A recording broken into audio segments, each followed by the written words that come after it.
Vijayawada MP భార్యకు సంబంధించిన ఒక కంపెనీకి ఒక నోటీస్ ఇవ్వడం అనేది కూడా ఇక్కడ జరుగుతుంది.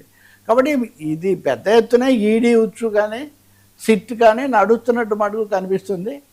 వైసీపీ వాళ్ళ రియాక్షన్, వాళ్ళు ఇచ్చిన కౌంటర్ స్టోరీ కనుక చూస్తే మటుకు వాళ్ళు తీవ్రంగానే తీసుకుంటున్నారు దీన్ని.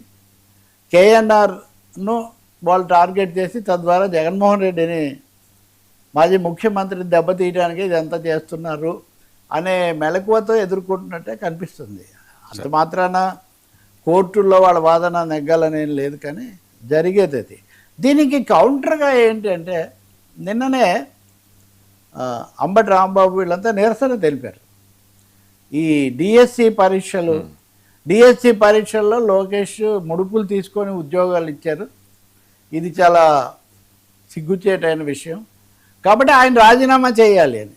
అంటే ఇప్పుడు లోకేష్ అంటే తెలుగుదేశం మహానాడు అవన్నీ జరుగుతున్నప్పుడు టార్గెట్ లోకేష్, వాళ్ళు టార్గెట్ జగన్ అన్నారు కాబట్టి మేము టార్గెట్ లోకేష్, కాబట్టి లోకేష్ రాజీనామా చేయాలి, అసలు లోకేష్ అంటే లవ్ క్యాష్ అని ఒక కొత్త నినాదం కూడా తీసుకొని వచ్చారు అంబటి రాంబాబు గారు. సో ఈ హోరాహోరీ పోరాటం బహుశా ఇప్పుడు లోకేషే కాబోయే నాయకుడు, ముఖ్యమంత్రి ఇవన్నీ వినిపిస్తున్నాయి కాబట్టి చంద్రబాబుతో సమానంగా, ఇంకా చెప్పాలంటే అంతకంటే మించి లోకేష్ను వైసీపీ వాళ్ళు టార్గెట్ చేయడం అనేది జరుగుతుందని మనం చెప్పొచ్చు. ఇంక కేసులు విచారణలో అవి దశల వారీగా కోర్టుల ముందుకు వస్తాయి.